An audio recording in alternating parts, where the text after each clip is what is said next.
everything changes when we get together.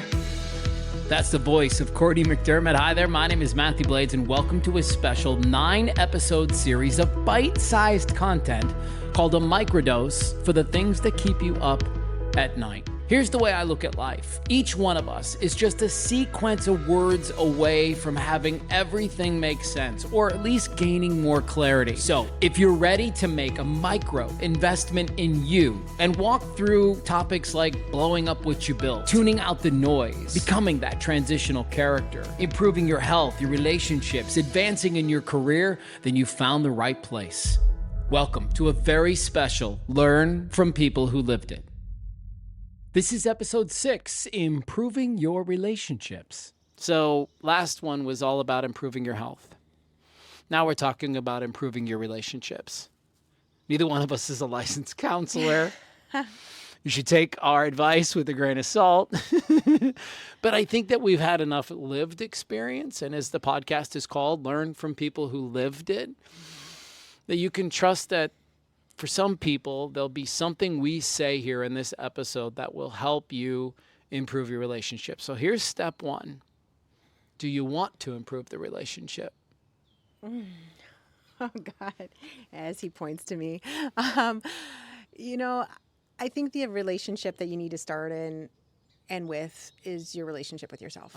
That's exactly where I hoped you were going to go. Oh, good. Yes. Excellent. I mean, what you said in an earlier episode of, hey, what's great about these things that we're talking about here in this series is nobody else has to change for you to change. And nobody else has to change. Exactly. And nothing else has to change for your life to change. You have to change for that. And your beliefs and your focus or your awareness, what it's resting on, all these things that we've talked about. So yeah. So what I'm really picking up on is how do we take on that responsibility? And I've heard it attributed to, I know I read it in Stephen Covey's work years and years ago, but I've heard it attributed to Viktor Frankl too, of responsibility being your ability to respond, right? Like if it's someone else's problem or someone else is being a jerk and you're just responding, whatever, then you've lost all your power. So when they were talking about it, at least I remember from Covey's work of there's this place between stimulus and response, right? There's this space, and the more space you can give it of like, oh, this thing happened, but what's happening inside of me? What am I conjuring up internally based on what's happened externally? And like, how can I start to just really get with that first and then look at ways to start shifting it? And I think that's really where we get into the real relationship and the real power. Yeah. And the reason that I led with that question is because who cares? If you're not interested in improving the relationship that you have with yourself, skip ahead. Like you don't need this episode. Forget this episode. You don't need it, right? And this isn't about marriage counseling or friend counseling or family counseling or any, it has nothing to do with that. It has to do with the way that you show up in a relationship with yourself. I always tell people I don't have your answers, which is really funny because I get, people coming to me all the time like, what do I do about this? I'm like, I have no idea what you should do. Right. And if anyone's sincere, they should say that, right? I have no idea how you should do this. But what I do know is again, from experience and what you were mentioning at the beginning is like, oh, the more you actually get with yourself and get with the truth in you and again, not the voice that says, should I go to this party? But the voice that says, there's something off here, This is the perfect time to kind of introduce to our audience, my audience, this idea of, I really have spent a lot of time over the last 3 years coming up with what I believe is a really solid framework for how to improve the relationship that you have with yourself. And I think so if you were to say, how do I do this? You're right. It's going to be different for everybody. But I think the first thing that everybody has to do is they have to renegotiate what they believe it can look like. So the first things first, right? Like you have to get curious about your underlying assumptions about what it has to be. And we used to do something in the radio business called air checking. And basically what it was we would do a radio show, and then afterwards we would go into an office with a program director and a consultant and the entire morning team and all the producers, and we would listen back to it. And we would stop after every break that we did, and we would talk about it. And we would cover 3 things. We would say, what did we do really well in that break? What did we do okay that with a little bit more communication and conversation we could have excelled and put it into that A content, and what should we probably never do again? And so I think the first thing that people can do is just get curious about like, what kind of talk do you have to yourself on a daily basis that's really working for you? What are some things that you say to yourself throughout the day that, you know, they're probably not the nicest thing, but they're not the worst either, but you know you should improve them? And then what do you need to stop saying to yourself? What is going on in the relationship that you have with yourself that you know is hurting you and it's taking you away from the person that you want to be? So doesn't that feel like a decent first step? Oh, yeah, definitely. Okay. Yeah. Step 2 is all about releasing unhelpful patterns that no longer serve you. This is a big one, right? Because this is where people start to, you probably heard these words before if you listen to podcasts like mine and others like it, where they talk about releasing limited beliefs. What does that mean for you? Well, I know from my experience that if you start on the level of the mind, especially if you're very unaware of what patterns are shaping your behaviors, that is incredibly arduous work.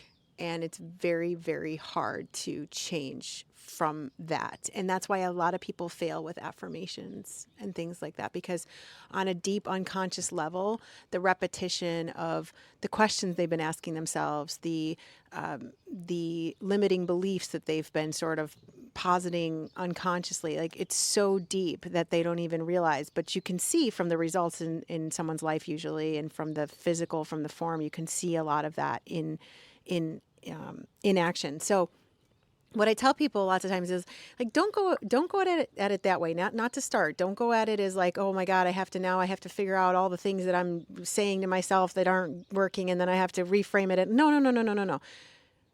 Get physical. Move. Like, move your physical body. Do something that allows you to just give a slightly different input, because a lot of what's going on is stuck. There's stuck energy around a thought pattern you've been holding, around an emotional pattern you've been holding. And we know this from science, but the Eastern traditions knew this for millennia, right? There's stuck energy there. So it becomes about, how do I release that stuck energy so that I can start a little bit of micro reprogramming, which is what's happening here. Okay. It makes me almost want to take my process and really think about flipping, because part 3 for me is about the reset. And for me, that's where self-care comes in. This is where the movement piece comes in. And so you might be onto something there, and thank you for giving me something to think about. But, you know, part 3 of this thing about improving the relationship with yourself is about developing a self-care strategy. What's the power of self-care? Well, just to go back for a second, the key to moving is not go out now and run a marathon or figure out how you can do a half marathon. Thank right? you, because I didn't want to. Yeah. So the key with when you've had stuff stuck in your energy is finding one easy way that you start to move it. Like, I don't know if you've ever experienced this. Most people I've talked to have experienced some form of this. They'll say, oh, I was really stuck around something, and then I took a walk around the block and I got an idea. Or I just got away from my phone and my computer for a second, or I laid down and the thing kind of came to me. So it's not even like you need to do anything rigorous or anything. It's like those, again, micro dosing on your wellness, and that being a way for you to step into a frequency that's more aligned with a new thought pattern or belief that you want to hold. So for me, you know, and when you say self-care, and specifically going back to the question that you asked, is like, that also can feel really heavy for people. We have so many people out there now being like, oh, you know, just self-care. And people are like, what the hell? I don't even have time for self-care, right? When people tell me that they don't, because one of the things I'll constantly recommend to people, and this is about changing your brainwave frequencies, is I'll say, just lay down for a few minutes. I love that. And some people will say to me, I don't have time for that. And I will quote from the Dalai Lama when he was talking about meditation: if you don't think you have 5 minutes for this, take an hour. Okay? Because that means you actually really, really need this stuff that we're talking about. But if you just, again, take these micro bits and you say, look, I can lay down for 3 minutes and I can yawn while I do that. And as I'm yawning, I'll start to release all sorts of great neurotransmitters into my system. I'll start to release serotonin and oxytocin, and I'll just start to get relaxed. I'll start moving into these other frequencies like alpha that's more conducive to learning and to changing the ways I'm seeing things. And it's like you literally only need a few minutes, and then that could be your self-care. It doesn't have to be like, oh, I'm going to go do an ice bath and a sauna. It can be, I'm just going to lay down for a few minutes. And I don't make promises lightly, because I'm not in the business of promising anything to anyone, because everyone's got their own ways and their own roots. But I have noticed consistently, time and time again, that if you just do these very simple things, you're going to have access to things you didn't have access to before. I always tell people, when I learned how to meditate, it became really clear to me that I had to do it first thing. When we come back, we're almost there. You guys are like in the absolute finish line, right? We're going to talk about the idea of playing small. We're going to talk about success. We're going to talk about money, and we'll do it all next time.